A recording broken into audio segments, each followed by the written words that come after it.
It's your boy, Marky, yo, and we back at it again with another reaction, man. Today we got Michael Jordan powerful speech. Larry Bird was speechless. Make sure y'all like, comment, subscribe, man. This is gonna be serious. Let's get straight into this video, man. Larry Bird was one of the biggest trash talkers in basketball. And a lot of people say, really? Oh, shit, like we talk. Let me tell y'all something. Bird used to tell me, look here, man, I'm gonna go shoot this motherfucking jumper in your face right there in that corner. And it's gonna be your Christmas present. I'm gonna wrap it up and bust your head open. All that shit. Oh my God. Bird talk trash to everybody. It's disrespectful. Dang, Charles Barkley was big as hell right there. This guy, like, he's nuts, you know? Did you really say that? Who's playing for a second? Yeah, I did. People love to argue about the GOAT. Yet, when you put 7 Hall of Famers in one room and ask which player could steal your heartbeat with a single jumper, the answers converge on a name that isn't Michael or LeBron. It's Larry Bird. Michael Jordan once snapped at a heckler who questioned Bird's place on his all-time list. Really? Larry is far better than any small forward who played the game. Magic Johnson, usually the first to champion his own purple and gold kingdom, swears the league was saved because Bird pushed him to cosmic heights, and vice versa. I would say that we got a chance to change the league. Yep. What a blessing it was. He ended up in Boston. And then his personality was Boston. Right. And it worked for the whole league. Charles Barkley, Mr. Mouth of the South himself, simply calls Bird the baddest trash talker ever. When legends, rivals, and victims all sing the same song, you know the story hiding underneath is bigger than any stat sheet. But wait, Jordan's tribute is only the first crack in a much deeper vault. You and me for my Big Mac? First one to miss watches the winner eat. Nothing but that. I think we're gonna be here a while. I suggest you go get a Big Mac.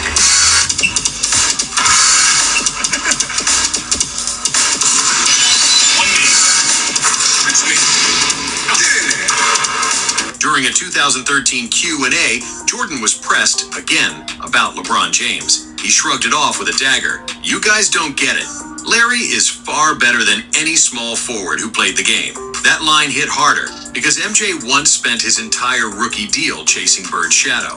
After Chicago finally toppled Larry's Pacers in the 1998 Eastern Conference Finals, cameras caught Jordan hugging the Celtic legend-turned-coach and growling. Enjoy yourself, dog. Y'all gave us the real money. Jordanese for ultimate respect. Later, he confessed Bird taught him more about mental warfare than anyone. He'd tell you the shot, the spot, then hit it. MJ's reverence wasn't poetic. It was survival instinct. And the first sign of that survival instinct came from his greatest rival, Magic Johnson. I called home. I said, it's true about this boy. I was calling everybody. This dude can play. So I said, let me see what he can do. But Larry had something that most white boys don't have. Man. Say that. Just keep it real. Man, Larry is different. I saw this dude eat Jack Givens up. He was player of the year that year. Kentucky, right? Yeah, from Kentucky. Oh, Yeah. And so that was my first time seeing him, and then to be out on the court with him in college. Magic likes to flash the smile. But when conversation turns serious, he credits Bird with nothing less than resuscitating pro basketball. Ratings were flatlining in 1979. By 1984, Bird vs. Magic pulled a record 40 million viewers to Game 7. Damn. Magic and Larry saved the NBA. Veteran broadcaster Bryant Gumbel declared, echoing what Magic admits freely today. Despite the Hollywood versus Hick shtick, the two forged a friendship deep enough for Magic to call Bird my brother in competition. Their private phone calls often ended with Magic admitting, I still can't believe what you did to us in '84. Beginning, I wanted to be friends, but Larry didn't want none of that. You know, I smiled all the time, and he knew that I will smile at you, but I want to cut your heart out at the same time. So My thing was when you compete, you're really not friends. You want to keep an edge, and I was like that through. That's how it was back in the day. I wish it was like that in today's you game. got that big Superstars. smile. My goal was No to try friends. to take 3 of them teeth home with me. Yeah. Charles Barkley found Bird's tongue sharper than Magic's. All-Star Saturday, Dallas, 1986. Barkley saunters into the locker room for the three-point contest, jawing about who might beat Larry. Bird enters, surveys the field, and deadpans. I just want to know which one of you is coming in second. All right, so Leon Wood was one of my teammates. And we're sitting in the locker room getting ready for the three-point shooting contest. Bird comes in and says, "Which one of you gonna come in second place?" Which one of you gonna come in second place? Nobody said nothing. It was one of the best scenes I've ever like.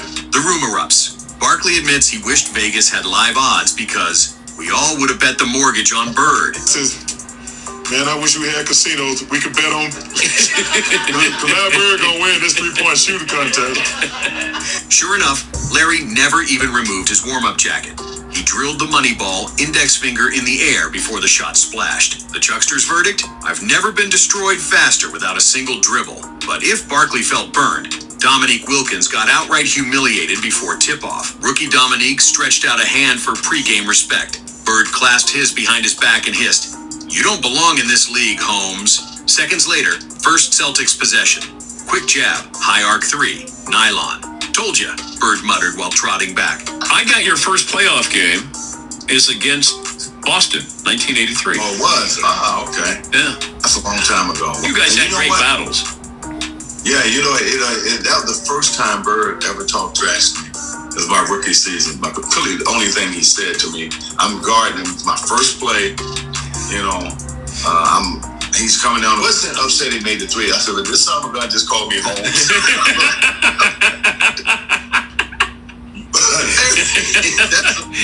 That's who he was, man. Wilkins recalls the Hawks bench staring in disbelief as Bird piled on buckets plus commentary. "They made a mistake putting you on me, Holmes." That single encounter rewired Wilkins' confidence for a season. Yet Bird's cruelty toward rookies peaked when a skinny kid named Reggie Miller mouthed off. Market Square Arena, late 80s. Pacers down 3. Bird heads to the stripe. Rookie Reggie coughs a fake "hey" to rattle him. Bird freezes, glares, and spits. "Rook, I'm the best fucking shooter in the league. In the league, understand?" 2 pure free throws later, Indiana trails by 5, and Miller is silent. Years later, Miller called it the moment I realized trash talk is a science. And Larry holds the PhD. Even hardened coaches felt the same dread. Pat Riley, most of all. Pat Riley coached against Bird for a decade, saw Jordan's apex. Yet he once told reporters, "If I had to choose a player to take a shot to save a game, I'd pick Jordan. But if I needed one to save my life, I'd take Larry Bird." Horace Grant backs him up with a tale. Bird warned Grant he'd fake left, shoot a right hand hook, then did exactly that. "He told me the script and I still couldn't stop him," Grant laughs. Bird's combination of clairvoyance and cruelty forged a mythos that teammates witnessed in its rawest form on a steamy March night in 1985. The 60-point masterpiece. New Orleans, March 12, 1985. Robert Parrish remembers Bird strolling into shoot-around muttering, "I feel like 60 tonight." Hours later, he's calling shots. Left wing off glass, corner 3. And the opposing Hawks bench is literally falling over each other, cheering. The NBA later fined Atlanta for celebrating an enemy's bucket. Parrish swears Bird could have hit 70 if the coach hadn't yanked him. "We were passengers on a fire truck," he joked. That night cemented Bird's aura. Unstoppable skill plus relentless showmanship. So what does 7 legends' unanimous praise teach us about greatness? By 1988, Bird's spine throbbed like a rusted hinge. He'd lie on the sideline, face grimacing, heat packs piled high. Teammate Danny Ainge remembers Bird barely able to tie his shoes, then lacing a triple-double minutes later. Damn. Opponents mocked his back brace until he racked up 34-17-9 on them. Chronic pain didn't dull his edge. It sharpened it. Bird once told reporters, "If I'm walking, I'm playing." That gladiator creed is why Different Karl Malone breed. quipped, "Larry wasn't quicker than you. He was tougher." And that toughness feeds the final question modern fans can't strip away vertical leap, 40-yard dash times, and shoe deals, and greatness boils down to brain power plus brass. Bird weaponized IQ, grit, and a venomous tongue to bend the sport, and its stars to his will. Jordan worshipped the edge. Magic credited Bird with saving the industry. Barkley, Wilkins, Miller, Riley, Parrish, and Grant each carry a scar that doubles as a love letter. Their testimonies converge on a single question for today's fans. Does stat sheet dominance beat mental mastery? Tell us below. Drop the one Larry legend moment that still warps your mind. Best story gets pinned. And maybe, just maybe, you'll convince someone that the GOAT conversation starts with a hick from friend. Wow. Shout out to Jordan, man.